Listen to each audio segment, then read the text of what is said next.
ప్రభు అయిన యేసుక్రీస్తు వారి నామం పేరిట అందరికీ వందనాలండి. ముందుగా దేవుని వాక్యమును చదువుకుందాం. పగలు ఎండ దెబ్బయేనను రాత్రి వెన్నెల దెబ్బయేనను నీకు తగులదు. దేవుడు ఈ వాక్యమును దీవించునుగాక. దయచేసి ప్రార్థన చేసుకుందాం.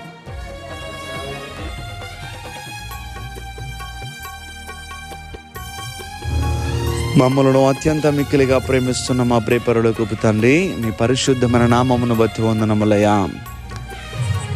గడిచిన కాలమంతా మీ రెక్కల చాటున మమ్మల్ని భద్రపరిచి మా ప్రతి అవసరమును తీర్చి మాకేం కావాలో అవన్నీ కూడా దయచేసి మరొక రోజును తండ్రి మాకు దయచేశారు.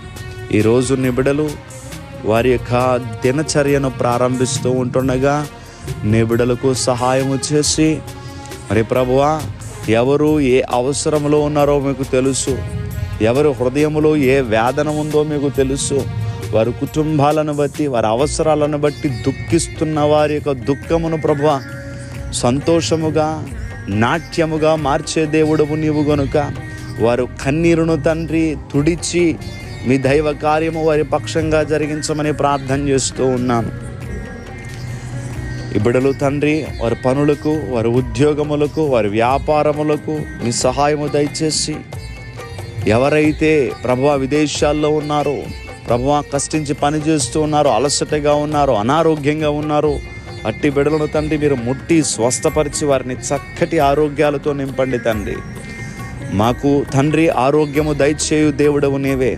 మీరు పొందిన దెబ్బల చేత మాకు స్వస్థత కలుగుతుందని మీ లేఖనము సెలవిస్తూ ఉంది కనుక మీ సహాయము నిబిడలకి దయచేయమని, మీరే తోడై ఉండమని, ఈ రోజంతా నిబిడలు సంతోషంగా ఉండే స్థితిని దయచేయమని యేసు నామం పేరట అడిగి వేడుకుంటూ ఉన్నాం మా పరమ తండ్రి. Amen, amen, amen.